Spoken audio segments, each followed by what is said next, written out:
नमस्कार, आप देखना शुरू कर चुके हैं खबर चालीसा। मैं हूं आपके साथ प्रशांत पांडे। तो अगर आपने दिन भर के अपने बिजी शेड्यूल और कामकाज के चक्कर में मिस कर दी हैं दिन भर की अहम खबरें, बड़ी अपडेट्स, तो आ जाइए जी बिजनेस पर और यहां हम आपको देते हैं दिन भर की सारी खबरें फटाफट अंदाज में। शुरुआत होती है कारोबार जगत की खबरों से, फिर राजनीति का हाल, बुलेटिन के दूसरे हिस्से में राज्यों की बड़ी खबरें, स्पोर्ट्स एंटरटेनमेंट के तड़के के साथ देश और दुनिया का हाल। तो शुरू करते हैं आज की खबर चालीसा, कारोबार की खबरें सबसे पहले। आज बाजार में कारोबारी हफ्ते की शानदार शुरुआत हुई। लगातार पांचवें दिन सेंसेक्स और निफ्टी हरे निशान में बंद होने में कामयाब रहे। आज के कारोबार में बैंकिंग, ऑटो और आईटी शेयरों में खरीदारी हुई तो रियल्टी, फार्मा और मेटल में मुनाफा वसूली नजर आई। आज बैंकिंग शेयरों में अच्छा खासा जोश नजर आया। इनके स्टॉक 2 से 3% तक बढ़े। कारोबार के अंत में सेंसेक्स 936 अंक उछलकर 56,486 के लेवल पर बंद हुआ। निफ्टी 241 अंकों की तेजी के साथ 16,871 के लेवल पर बंद होने में कामयाब रहा। बैंक निफ्टी भी 766 अंक चढ़कर 35,312 के स्तर पर बंद होने में सफल रहा। सेंसेक्स आज 64 अंक ऊपर 55,614 पर खुला और इसने 56,545 का ऊपरी स्तर बनाया। इसके 30 शेयरों में से सिर्फ 4 गिरावट के साथ बंद हुए। एचडीएफसी बैंक और एसबीआई के शेयर 3-3% से ज्यादा बढ़े। Axis bank, ICICI bank, HDFC, Maruti और विप्रो में 2-2% से ज्यादा की तेजी रही। इसी तरह Kotak bank, Titan, Larsen and Toubro, Mahindra and Mahindra, ITC, HCL में 1% से ज्यादा की बढ़त रही। उधर चीनी सेक्टर की कंपनियों में शेयर्स में जबरदस्त तेजी दिखी। बलरामपुर, धामपुर के स्टॉक में 5 से 19% ऊपरी नजर आए और इसके अलावा द्वारिकिश का शेयर 4% तेजी में रहा। डिजिटल वॉलेट कंपनी पेटीएम की मुसीबतें कम होने का नाम नहीं ले रही। न्यूज एजेंसी ब्लूमबर्ग के मुताबिक पेटीएम पर डेटा लीक करने का गंभीर आरोप लगा है। खबरों के मुताबिक पेटीएम ने चीन की कंपनियों को डेटा लीक किया है। आरबीआई की जांच में डेटा लीक होने का सबूत मिला है। खबरों के मुताबिक डेटा लीक मामले में भारत सरकार पेटीएम के खिलाफ कार्रवाई करेगी। आपको बता दें कि पिछले हफ्ते ही आरबीआई ने पेटीएम पेमेंट्स बैंक पर नए ग्राहक जोड़ने पर रोक लगा दी थी। चीन की कंपनियों को डेटा लीक करने के आरोपों का पेटीएम ने खंडन किया है। पेटीएम पेमेंट्स बैंक की ओर से ट्वीट कर कहा गया है कि चीन की कंपनियों को डेटा लीक होने का दावा करने वाली ब्लूमबर्ग की हालिया रिपोर्ट झूठी और सनसनीखेज है। पेटीएम पेमेंट्स बैंक का कहना है कि वो डेटा ट्रांसफर पर आरबीआई के निर्देशों का पूरी तरह से पालन करते हैं। बैंक ने दावा किया कि बैंक का सारा डेटा देश के भीतर ही रहता है। फरवरी महीने में एक्सपोर्ट में शानदार बढ़ोतरी हुई है। सरकार की ओर से जारी डेटा के मुताबिक सालाना आधार पर फरवरी में एक्सपोर्ट 25% से ज्यादा बढ़कर $3,457 करोड़ पर रहा। इस दौरान सालाना आधार पर इंपोर्ट में 36% से ज्यादा का इजाफा हुआ। इस दौरान सालाना आधार पर फरवरी में इंपोर्ट 36% से ज्यादा बढ़ा है। इस दौरान व्यापार घाटा $1,312 करोड़ से बढ़कर $2,088 करोड़ पर पहुंच गया। फरवरी में गोल्ड इंपोर्ट सालाना आधार पर 240 करोड़ से बढ़कर $478 करोड़ रहा। खाने पीने की चीजों के दाम में आई तेजी के चलते फरवरी में रिटेल महंगाई दर बढ़कर 6.07% पर पहुंच गई। जनवरी में रिटेल महंगाई दर 6.01% रही थी। पिछले महीने खाने पीने से जुड़े प्रोडक्ट की कीमतें 5.89% की दर से बढ़ी, जबकि जनवरी में ये 5.43% की दर से बढ़ी थी। आपको बता दें कि आरबीआई अपनी पॉलिसी में ब्याज दरें तय करने में रिटेल महंगाई दर को ध्यान में रखता है। आरबीआई ने रिटेल महंगाई दर का दायरा 4 से 6% के बीच तय किया है। उधर आज होलसेल महंगाई दर भी फरवरी में बढ़कर 13.11% पर पहुंच गई। एलआईसी के आईपीओ का इंतजार कर रहे लोगों को अभी और इंतजार करना पड़ सकता है। जी बिजनेस की एक्सक्लूसिव जानकारी के मुताबिक अब एलआईसी का आईपीओ अप्रैल या मई में आएगा। सूत्रों का कहना है कि बाजार के मौजूदा हालात को देखते हुए सरकार इसमें देरी कर सकती है। दरअसल रूस यूक्रेन युद्ध के चलते विदेशी निवेशक वेट एंड वॉच की स्थिति में हैं। आपको बता दें कि सरकार ने आईपीओ के लिए सेबी के पास जो डीआरएचपी जमा कराया है उसकी वैधता 12 मई तक की है। डीआरएचपी के मुताबिक एलआईसी में सरकार अपनी 5% हिस्सेदारी बेचेगी। इसमें एलआईसी के पॉलिसी होल्डर्स के लिए 10% का कोटा रिजर्व होगा। रिजर्व बैंक ने आज माइक्रो फाइनेंस लोन के लिए फ्रेमवर्क जारी किया है। इसके बाद बैंकों और एनबीएफसी एमएफआई के लिए समान रेगुलेशन होंगे। नए रेगुलेशन के मुताबिक कंपनियों को रिस्क आधारित ब्याज दर तय करने की छूट दी जाएगी और लोन पर प्री पेमेंट पेनल्टी भी नहीं लगेगी। मुथूट माइक्रो फाइनेंस के मुताबिक नई गाइडलाइंस माइक्रो फाइनेंस के लिए बहुत बड़ा डेवलपमेंट है, जिसमें कंपनियों को बराबर के मौके मिलेंगे। एक बहुत ही प्रैग्मेटिक और बहुत ही प्रोग्रेसिव पॉलिसी है, जिसमें लेंडिंग जो है वो एफआईआर बेस्ड होगी, रिस्क असेसमेंट जो होगा बोरोवर का वो एफआईआर बेस्ड होगा। सो ओवर लेंडिंग नहीं होगी, ओवर इंडेटेडनेस नहीं होगा, तो ये कंज्यूमर के लिए भी बहुत बेनिफिशियल है। ओमैक्स बिल्डर के खिलाफ आयकर विभाग ने बड़ी कार्रवाई की है। देश भर में करीब 45 ठिकानों पर इनकम टैक्स ने रेड डाली है। इसमें नोएडा, दिल्ली, हरियाणा के दफ्तर शामिल हैं। दिल्ली एनसीआर में ओमैक्स बिल्डर के करीब 27 ठिकानों पर ताबड़तोड़ छापेमारी हुई। छापेमारी की कार्रवाई इनकम टैक्स की चंडीगढ़ यूनिट ने की है। नोएडा और लखनऊ में भी बिल्डर के ठिकानों पर छापा मारे जाने की खबर है, हालांकि अभी इसकी पुष्टि नहीं हो सकी है। ओमैक्स बिल्डर पर अनअकाउंटेड ट्रांजैक्शन और कैश में लेन देन के आरोप हैं। दिल्ली की एक अदालत ने एनएससी की पूर्व एमडी और सीईओ चित्रा रामाकृष्णा को 14 दिन के लिए और न्यायिक हिरासत में भेज दिया है। कोर्ट ने एनएससी को लोकेशन मामले की सुनवाई के दौरान यह आदेश दिया। चित्रा रामाकृष्णा पर एक कथित रहस्यमयी योगी के इशारे पर एक्सचेंज को चलाने का आरोप है। स्पेशल जज संजीव अग्रवाल ने मामले की अगली सुनवाई के लिए 28 मार्च की तारीख देते हुए चित्रा रामाकृष्णा को उसी दिन फिजिकली कोर्ट में पेश होने का आदेश दिया है। सीबीआई ने चित्रा को 6 मार्च को गिरफ्तार किया था। इससे पहले चित्रा ने कोर्ट में एक अग्रिम जमानत याचिका दायर की थी, जिसे कोर्ट ने खारिज कर दिया था।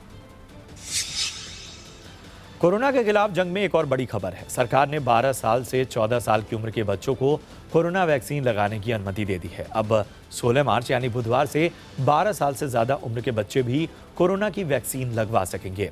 केंद्रीय स्वास्थ्य मंत्री मनसुख मंडाविया ने इसका ऐलान किया है। अभी तक 15 साल से ज्यादा उम्र के लोगों को वैक्सीन दी जा रही है।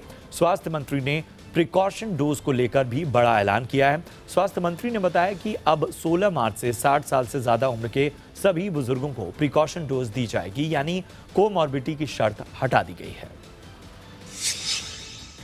कोरोना से मौत के मामलों में मुआवजे के लिए झूठे दावों पर सुप्रीम कोर्ट ने चिंता जताई है। सुप्रीम कोर्ट ने कहा है कि जब मुआवजे का आदेश दिया था तब कल्पना भी नहीं की थी कि इसके लिए झूठे दावे भी होंगे। कोर्ट ने कहा कि सोचा भी नहीं था कि इस तरह के फर्जी दावे आ सकते हैं। पिछले हफ्ते सॉलिसिटर जनरल ने कोर्ट को बताया कि उसके आदेश के मुताबिक सभी राज्यों में मुआवजा दिया जा रहा है, लेकिन ये समस्या भी देखने में आ रही है कि डॉक्टर नकली प्रमाण पत्र दे रहे हैं। कोर्ट ने सभी पक्षों से इससे बचने पर सुझाव देने को कहा है।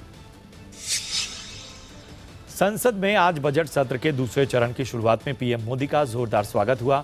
निचले सदन में कार्यवाही शुरू होने पर जैसे ही प्रधानमंत्री मोदी सदन में आए, सत्तारूढ़ पार्टी के सदस्य अपने स्थान पर खड़े होकर मेजें थपथपाने लगे। सदन में बीजेपी सांसदों ने मोदी मोदी के जोरदार नारे लगाए।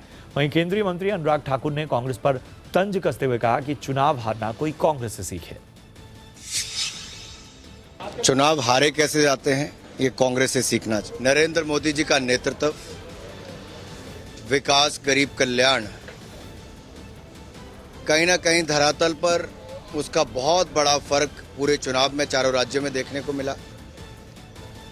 और मोदी जी की छवि का भारतीय जनता पार्टी को चारों राज्यों में वापस सत्ता में आने में बहुत बड़ा एक लाभ मिला है।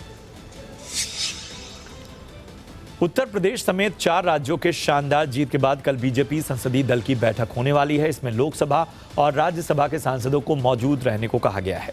4 राज्यों की मिली जीत के बाद बीजेपी की ये पहली बैठक होगी। इसमें पीएम मोदी का स्वागत किया जाएगा और उनका संबोधन भी होगा। खबरों के मुताबिक उत्तर प्रदेश के मुख्यमंत्री योगी आदित्यनाथ को यूपी जीत का तोहफा मिल सकता है। सूत्रों के मुताबिक योगी आदित्यनाथ को बीजेपी संसदीय बोर्ड में शामिल किया जा सकता है। योगी आदित्यनाथ का पार्टी में इससे कद बढ़ेगा और बीजेपी संसदीय दल की आखिरी बैठक 21 दिसंबर को हुई थी। भारतीय जनता पार्टी ने गृह मंत्री अमित शाह को उत्तर प्रदेश के लिए पर्यवेक्षक नियुक्त किया। उनके साथ साथ झारखंड के पूर्व मुख्यमंत्री रघुवर दास को भी यूपी का पर्यवेक्षक बनाया गया है। बीजेपी ने मणिपुर के लिए वित्त मंत्री निर्मला सीतारमण और कानून मंत्री किरण रिजिजू को पर्यवेक्षक बनाकर भेजने का फैसला किया है। गोवा के लिए केंद्रीय कृषि मंत्री नरेंद्र सिंह तोमर और एल मुरुगन को पर्यवेक्षक नियुक्त किया गया है। यूपी में प्रचंड जीत के बाद और शपथ ग्रहण समारोह से पहले मुख्यमंत्री योगी आदित्यनाथ दिल्ली दौरे पर हैं। दिल्ली में आज योगी आदित्यनाथ राष्ट्रपति रामनाथ कोविंद से मिले।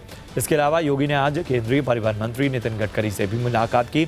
आपको बता दें कि रविवार को दिल्ली पहुंचे योगी आदित्यनाथ ने प्रधानमंत्री मोदी से मुलाकात के बाद गृह मंत्री अमित शाह, रक्षा मंत्री राजनाथ सिंह और बीजेपी के राष्ट्रीय अध्यक्ष जेपी नड्डा से भी बैठक की।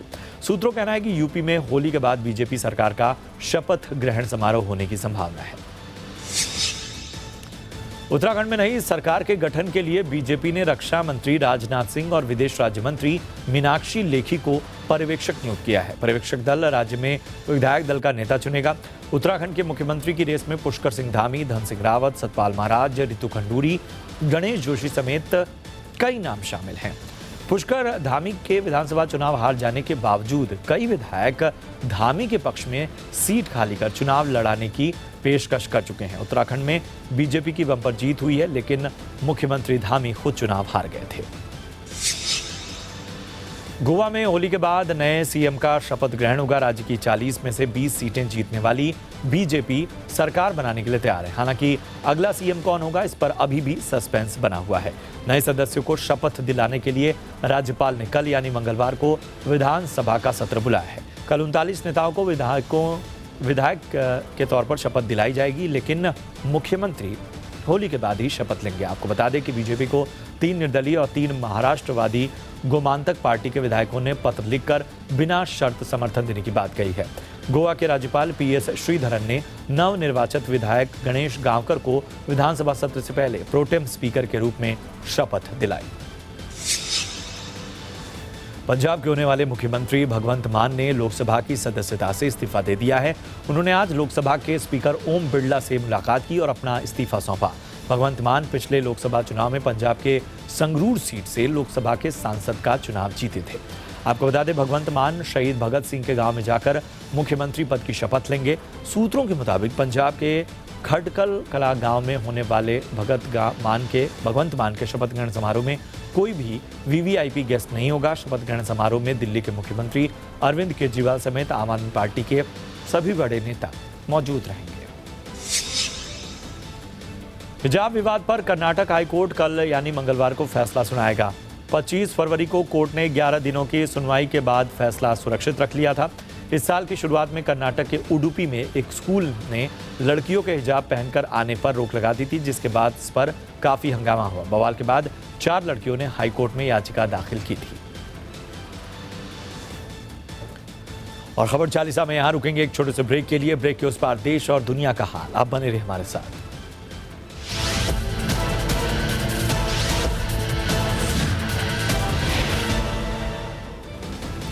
स्वागत है आपका ब्रेक के बाद। आप देख रहे हैं खबर 40 और अब देश और दुनिया का हाल। मध्य प्रदेश के किसानों के लिए मुख्यमंत्री शिवराज सिंह चौहान ने बड़ा ऐलान किया है। उन्होंने विधानसभा में ऐलान किया कि राज्य के डिफॉल्टर किसानों का ब्याज माफ होगा। मुख्यमंत्री ने कहा कि इससे राज्य के हजारों किसानों को राहत मिलेगी। इसके साथ ही उन्होंने कहा कि प्रधानमंत्री आवास योजना के तहत 30 लाख लोगों को आवास दिए जाएंगे। सीएम ने कहा कि 23 लाख मकान बनाकर दिए जा चुके हैं। इस साल के अंत तक सभी 30 लाख आवास पूरे कर दिए जाएंगे। बीजेपी नेता और महाराष्ट्र के पूर्व मुख्यमंत्री देवेंद्र फडणवीस ने शिवसेना के नेतृत्व वाली महाराष्ट्र सरकार पर जमकर हमला किया। उन्होंने सरकार पर आरोप लगाया कि राज्य के वक्फ बोर्ड में भगोड़े गैंगस्टर दाऊद इब्राहिम से जुड़े लोगों को नियुक्त किया है। पूर्व सीएम ने बजट घोषणाओं को नई बोतल में पुरानी शराब बताते हुए कहा कि राज्य सरकार की ओर से कृषि लोन माफ करने के दावों के बावजूद किसानों को साहूकारों से वित्तीय मदद लेने के लिए मजबूर किया जा रहा है। मनी लॉन्ड्रिंग मामले में गिरफ्तार महाराष्ट्र के पूर्व गृह मंत्री अनिल देशमुख की जमानत याचिका खारिज हो गई है। सेशन जज आर.एन. रोकड़े ने यह फैसला देते हुए कहा कि पहली नजर में अनिल देशमुख के खिलाफ मनी लॉन्ड्रिंग केस के लिए पर्याप्त सबूत हैं। देशमुख फिलहाल मुंबई की ऑर्थर रोड जेल में बंद है। आपको बता, देशमुख को ईडी ने मनी लॉन्ड्रिंग मामले में पिछले साल 1 नवंबर को गिरफ्तार किया था। ईडी का कहना है कि देशमुख ने राज्य के गृह मंत्री पद पर रहने के दौरान कथित तौर पर उस वक्त के पुलिस अधिकारी सचिन वजे के जरिए मुंबई के अलग अलग बार से 4 करोड़ 70 लाख रुपए की उगाही की। दिल्ली के कश्मीरी गेट के पास निकोलसन रोड पर एक निर्माणाधीन इमारत गिर गई। मलबे में कई लोग दब गए। हादसे में फंसे 8 लोगों को सुरक्षित निकाल लिया गया।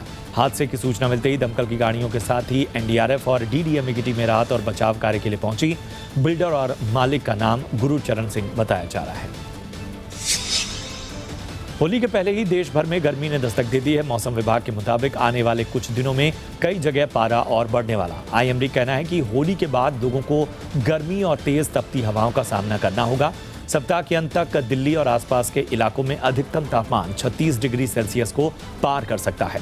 आईएमडी कहना है कि महाराष्ट्र के उत्तरी कोंकण के क्षेत्रों में कल भीषण गर्मी पड़ने वाली है। आईएमडी ने 16 मार्च को पूरे कोंकण क्षेत्र में लू की चेतावनी जारी कर दी है। मौसम विभाग के मुताबिक अगले कुछ ही दिनों में राजस्थान, गुजरात, तटीय आंध्र प्रदेश, केरल, तेलंगाना और तमिलनाडु के अलग अलग इलाकों में तेज गर्मी पड़ने वाली है। सुपरस्टार आमिर खान आज अपना 57वां जन्मदिन मना रहे हैं। इस मौके पर फैंस को उन्होंने बड़ी खुशखबरी दी। मीडिया से बातचीत में आमिर ने खुलासा किया कि वो अपनी अगली फिल्म लाल सिंह चड्ढा की रिलीज के बाद मशहूर स्पेनिश फिल्म चैंपियन की रीमेक पर काम करने वाले हैं। उन्होंने कहा कि अभी इस फिल्म को लेकर बातचीत चल रही है और वो जल्द इसका आधिकारिक ऐलान करेंगे। Film the Kashmir files ticket खिड़की पर कमाल करती जा रही है। बॉलीवुड की ये पहली फिल्म है जिसके बिजनेस में 3 दिनों में 325% का उछाल देखने को मिला है। 11 मार्च को रिलीज हुई फिल्म ने पहले दिन कलेक्शन किया 3.5 करोड़। इसके बाद अगले दिन 8.5 करोड़ और तीसरे दिन यानी रविवार को 15 करोड़ 10 लाख की कमाई की। लगभग 12 करोड़ की लागत से बनी बिना किसी बड़े स्टार के द कश्मीर फाइल्स ने अभी तक 27 करोड़ से ज्यादा का कारोबार कर लिया है। वहीं 11 मार्च को रिलीज हुई राधे श्याम की कमाई भी जारी है। 3000 से भी ज्यादा स्क्रीन्स पर रिलीज हुई इस रोमांटिक ड्रामा फिल्म ने 3 दिन यानी फर्स्ट वीकेंड में 150 करोड़ रुपए का वर्ल्ड वाइड आंकड़ा पार किया है। हालांकि फिल्म हिंदी में अच्छा कारोबार करने में कामयाब नहीं हो पाई है। फिल्म के हिंदी वर्जन से 3 दिन में 14 करोड़ की ही कमाई हुई। बता दें कि फिल्म को 5 भाषाओं तेलुगु, तमिल, कन्नड़, मलयालम और हिंदी में रिलीज किया गया है। अभिषेक बच्चन और यामी गौतम स्टारर 10वीं का टीजर आउट हो गया। इस बात की जानकारी अभिषेक ने अपने सोशल मीडिया पोस्ट शेयर करते हुए दी। 10वीं 7 अप्रैल को नेटफ्लिक्स पर रिलीज होगी। फिल्म में अभिषेक बच्चन जेल में पढ़ाई करते हुए नजर आएंगे और हरियाणवी किरदार निभा रहे हैं। बता दें कि इस फिल्म को तुषार जलोटा ने डायरेक्ट किया है। पुलकित सम्राट स्टारर फुकरे 3 की शूटिंग शुरू हो चुकी है। इस बात की जानकारी उन्होंने खुद इंस्टाग्राम पर पोस्ट शेयर करके दी। फुकरे फ्रेंचाइजी की पहली फिल्म फुकरे 2013 में रिलीज हुई थी जिसे दर्शकों का अच्छा प्यार मिला। इसके बाद 2017 में फुकरे रिटर्न्स को भी अच्छी कामयाबी मिली। अब इस फ्रेंचाइज की फिल्म फुकरे 3 आने वाली है जिसके लिए शूटिंग शुरू हो गई है। इस फिल्म को मृगदीप लांबा ने डायरेक्ट किया है। इसमें पुलकित के अलावा ऋचा चड्ढा, पंकज त्रिपाठी और वरुण शर्मा नजर आएंगे। भारत ने श्रीलंका को दूसरे टेस्ट मैच में 238 रनों से हरा दिया। इसके साथ ही 2 टेस्ट मैचों की सीरीज में श्रीलंका का सूपड़ा साफ कर दिया है। मैच के तीसरे दिन श्रीलंकाई टीम 208 रनों पर ही ढेर हो गई। आईसीसी ने सोमवार को फरवरी महीने के प्लेयर ऑफ द मंथ का ऐलान कर दिया। भारत के स्टार बल्लेबाज श्रेयस अय्यर को men's player of the month और न्यूजीलैंड की ऑलराउंडर एमिला केर को women's player of the month चुना गया है। श्रेयस अय्यर ने जब से चोट के बाद से वापसी की है तब से वो लगातार रन बरसा रहे हैं। न्यूजीलैंड के हैमिल्टन के सिडान पार्क में विमेंस वर्ल्ड कप खेलने गए मैच में बांग्लादेश में बड़ा उलटफेर करते हुए पाकिस्तान को 9 रनों से हरा दिया। बांग्लादेश का टूर्नामेंट में ये पहला जीत है। पहले बल्लेबाजी करते हुए बांग्लादेश ने 50 ओवर में 7 विकेट पर 234 रन बनाए। जवाब में पाकिस्तान की टीम 50 ओवर में 225 रन ही बना सकी। आईपीएल 2022 में इस साल 8 की जगह 10 टीमें हिस्सा लेंगी। पहली बार गुजरात की टीम आईपीएल में खेलती हुई नजर आएगी। अहमदाबाद के नरेंद्र मोदी स्टेडियम में गुजरात टाइटंस ने अपनी जर्सी लॉन्च की। इस इवेंट में टीम के कप्तान हार्दिक पांड्या के साथ बीसीसीआई सचिव जय शाह भी मौजूद रहे। आईपीएल 2022 की शुरुआत होने वाली है। 26 मार्च को मुंबई में पहला मुकाबला खेला जाएगा जिसमें चेन्नई सुपर किंग्स और कोलकाता नाइट राइडर्स की टीमें आमने सामने होंगी। लेकिन आईपीएल टीमों के सामने इस बार एक दिक्कत खड़ी हो रही है क्योंकि वेस्ट इंडीज और इंग्लैंड, ऑस्ट्रेलिया और दक्षिण अफ्रीका के खिलाड़ी मौजूदा सीरीज के चलते आईपीएल के शुरुआती दौर को मिस कर सकते हैं। ऐसे में सबसे अधिक झटका लखनऊ सुपर जायंट्स को लगेगा। वहीं विदेशी खिलाड़ियों की शुरुआती मैच में कमी दर्शकों को जरूर खलेगी। दुनिया भर में कोरोना के मामले तेजी से बढ़े हैं। 24 घंटे में दुनिया भर में 13 लाख से ज्यादा नए केस रजिस्टर हुए हैं जबकि 3,549 लोगों की मौत हुई है। वहीं चीन में बीते दिन करीब 3100 नए केस सामने आए। रूस और यूक्रेन के बीच जारी जंग आने वाले दिनों में और भीषण हो सकती है। यूक्रेन की सेना का कहना है कि रूसी सैनिक कब्जे वाले जगहों पर पैर जमाने की कोशिश कर रहे हैं। यूक्रेन ने यह भी आरोप लगाया है कि रूस नए हमलों की तैयारी में जुटा हुआ है। ब्रिटेन सरकार ने उन परिवारों को 350 पाउंड प्रति महीना भत्ता देने की घोषणा की है जो युद्ध क्षेत्र से आने वाले यूक्रेनी शरणार्थियों को अपने घरों में आश्रय दे रहे हैं। ब्रिटेन के आवास मंत्री माइकल गोव ने कहा कि उन्हें उम्मीद है कि हजारों शरणार्थी अतिरिक्त योजनाओं से लाभान्वित होंगे। पाकिस्तान का संयुक्त विपक्ष प्रधानमंत्री इमरान खान के खिलाफ अविश्वास प्रस्ताव लाया है। इसके बाद से उनकी कुर्सी पर तलवार लटक रही है। हालांकि इमरान सरकार लगातार ये दावा कर रही है कि उनके पास संकट से उबरने के लिए पर्याप्त सदस्य हैं। वहीं विपक्ष भी दावा कर रहा है कि इमरान खान की सरकार का हारना तय है। ईरान के रेवोल्यूशनरी गार्ड्स कॉर्प्स ने इराक की कुर्द क्षेत्रीय राजधानी इरबिल में बैलिस्टिक मिसाइल हमलों की जिम्मेदारी ली है। यह हमला इराक के इरबिल शहर में अमेरिकी वाणिज्य दूतावास पर किया गया था, जिसके बाद दूतावास परिसर में भीषण आग लग गई थी। और खबर चालीसा में आज के लिए इतना ही। दीजिए इजाजत, लेकिन आप देखते रहिए जी बिजनेस। नमस्कार।